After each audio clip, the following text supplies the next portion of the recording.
Many thanks indeed for staying with us. Let's cross over live now to the coast city, Enugu, where Dr. Ambrose Igboke joins us live on the program, media consultant and chairman of the Public Affairs Analysts Association in Enugu State. Thank you indeed for agreeing to talk to us, Dr. Ambrose. As always, good to see you again.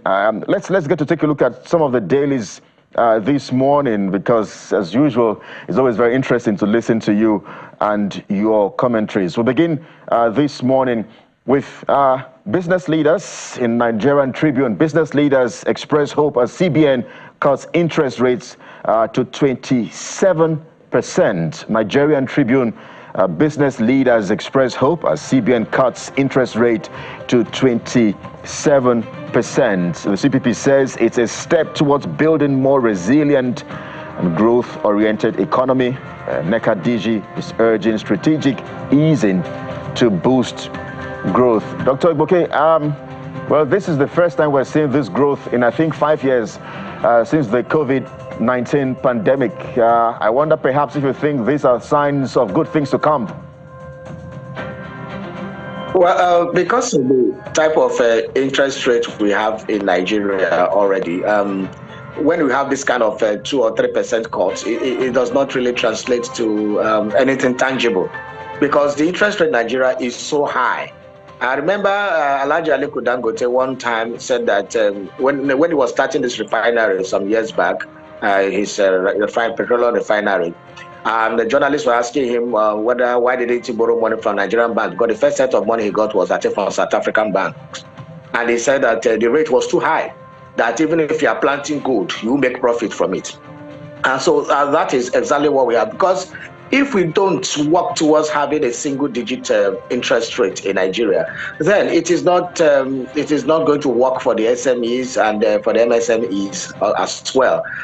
Therefore, that is why most of our banks, what they just do, they don't really fund SMEs. So they wait for government patronage, went for lodgement of cash from public sector, and then do borrowing to people who are actually trading. I mean, our banks borrow to traders more than the manufacturers. And that is why we are that cycle of marketing. We are importing. When you come to our ports, people we have a large ship consignment that dump goods in Nigeria, then go back empty. That's because our system, our monetary system, fiscal policy, and the whole is not very competitive for the manufacturing sector. So we need to keep lowering it until it gets to a single digit. Perhaps that is why we have great impact. Well, interesting. Let's go to the Guardian newspaper this morning, which takes a detour from happenings at home to cause us to reflect on happenings in the international community. What's on the Guardian? Yes, the front page of the Guardian newspaper this morning. It says, UN at 80, wider cracks in world order amid warning on aid cuts, union's future. And we see the actors right there on the front page. President Trump, UN Secretary General, Deputy Secretary General there as well. What are your thoughts on happenings around the world with specific reference to the war in Gaza, in Ukraine, and how it's impacting on the 80th edition of the UN General Assembly? The UN, I was give kudos to the United Nations. For 80 years they have tried, because the reasons for setting up United Nations, before United Nations, there was what we call the League of Nations. There was League of Nations that came up, I think, after the First World War, but the League of Nations could not prevent the Second World War. So after the Second World War, the United Nations was formed in 1945, and later that transmitted the war ended in 1945. And then that is what they're trying. So the main reason is to establish peace and make sure there's no world war. But over the years, it has been on paper. As our old legend said, fella, disunited United Nations. So one veto vote. It says 100 nations will vote, and then one country will veto it. And it will not, then the vote for 100 and something countries will not stand. So that is the kind of politics that go on there. But by and large, world war has been successfully hedged for now, but countries have been warring. Remember the Cold War between the USSR, Eastern Bloc, and the Western Hemisphere, the Western Bloc, that went on for a very, very long time till the Soviet Union was disbanded. Currently, we have wars, proxy wars fought in Ukraine by NATO, and then the invasion of Ukraine by Russia. Yes, there are these big boys, the big five, permanent members of the Security Council that nobody can touch. And that is why United Nations will do a resolution against Israel, for example, and the United States will not veto it, and it will not go. So it remains a more academic exercise. So people have accused United Nations of not really having powers, set powers over weak nations, especially in Africa, Latin American countries, and the rest. But the real people who cause the problems, which is some of the countries in Europe and the United States itself, they go scot-free because they are the big five. The United Nations keep being a talk shop, a tea party. Resolutions, they cherry pick resolutions to suit the powers that be. But that is how they formed it. That is why it was configured. And it was configured to favor just a few. For others, we just go talk, make noise every year. We go for General Assembly, make all the noise. Then, by the sidelines, you can do deals for your country, fine and good. If you cannot, you come back with your entourage. It's a year cycle of a culture that a lot of countries don't benefit anything from, actually.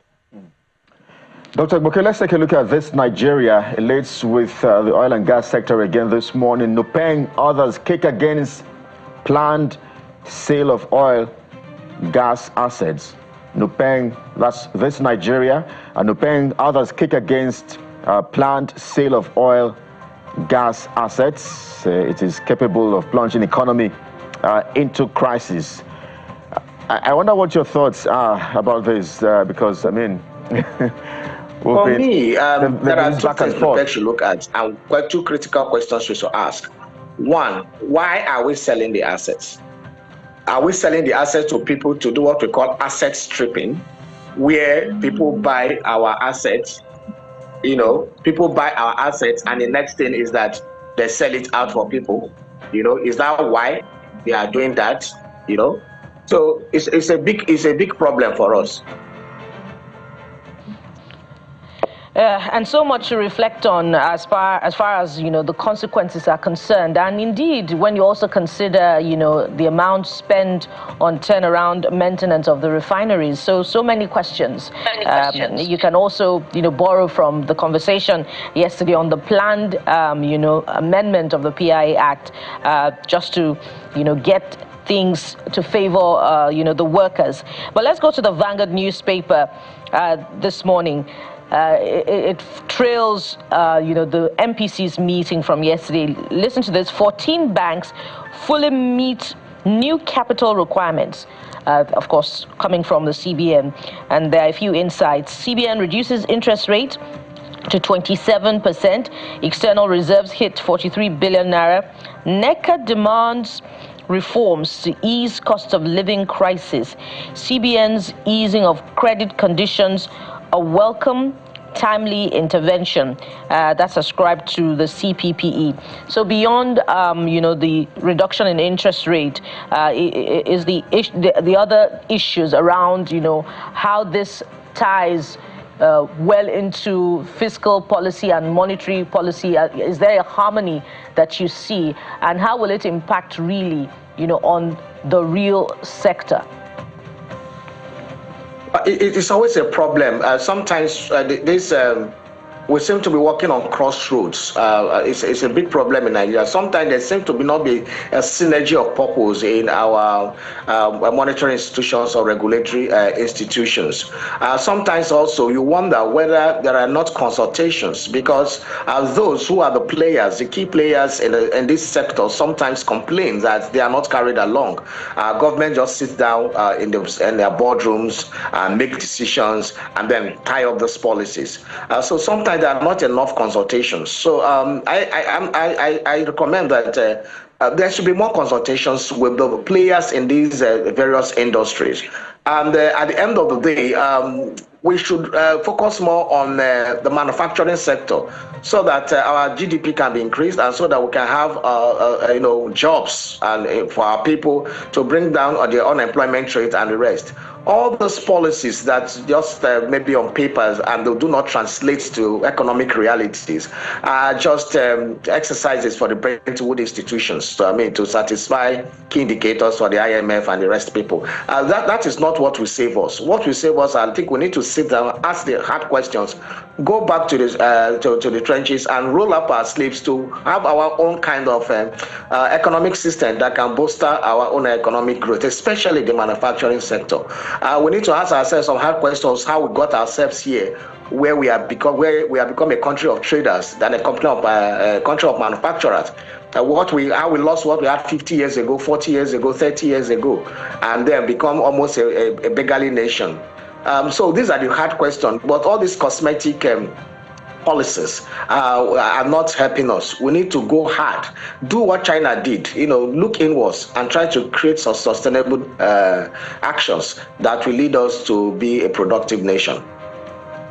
Dr. Ambrose Igboke, let's take a look at the final newspaper this morning as we begin to wind down on the review this morning. New Telegraph is perhaps the final newspaper this morning. It says why FG is still borrowing despite 411% revenue increase by Adedeji. I think that's the FIRS chair. It says revenues grew from 711 billion naira in May 2023 to 3.64 trillion naira in September 2025. When you hear these numbers like this, Dr. Igboke, it looks like, we're getting somewhere. Like, it looks like there's light at the end of the tunnel, as President Bola Tinubu would always say. But this idea of borrowing, is it a concern for you? Yeah, it is a concern because from simple economics, you borrow. Most countries borrow to fund deficit, budget deficits. So your amount of borrowing also means, okay, you have a budget for the year, you have your projections for your inflow, and then at the end of the day, you now say, okay, with this, we can have this, and then the remaining one we can do borrowing. Now, it is expected that when you borrow, when you make more money, you will be able to fund your budget better, and then you reduce your borrowing. But what we see now is that, in fact, it seems that the more we are making money, the more we are borrowing. So one start asking, is it that the monies we are making, the monumental increase in the revenues we are making, does not in any way translate to funding our budgets or does not take care of our financial needs? So some people have also talked about, our foreign reserve has increased and the rest. But the bottom line of all this is that, there's what you call outputs and outcomes. Now, all these things for me are outputs. You are doing this, you are making money. But what are the outcomes? The outcome is still that there's still a harsh economic condition in Nigeria. There is still high inflation, high unemployment rate. There's still multidimensional poverty. There is still, our industries are still grounded. We are still major importers. We have not got our acts right. So, so when you bandy these economic figures to Nigerians we can keep asking, we are making more money, but we are not feeling the impact. And though at the end of the day, every month we share it among the federal government, the state government, and then we share it among the local government. And then the question is asked, what are we doing? You go to some states, you don't even believe you're in Nigeria. You believe that even the war torn Gaza we are talking about and Sudan, they look even better than these places. Recently, I traveled from Abuja to Warri, and what I saw on the road, I couldn't believe I was in Nigeria. So these things is confounding. And as the late Pope Francis will say, they sound like voodoo economics. And I think we should come back and start making sure that all this translates to better living for Nigerians. Well, it's a fine place to leave it this morning. Dr. Ambrose Igboke, thank you indeed, as always, for analysis and commentaries. Dr. Ambrose Igboke is a media consultant and chairman, Guild of Public Affairs Analyst of Nigeria, Enugu State Chapter. Thank you indeed. Thank you very much for having me on the show this morning. As always, this is the Morning Brief. Time to unpack and dissect our very first conversation on the show this morning as we get to take a look at Nigeria's economy again. The CBN has reduced interest rates by 50 basis points to 27%. But what exactly are the implications of this on inflation and employment and other issues? We are back in just a moment as we get perspectives from the nation's capital, Abuja. Please stay with us.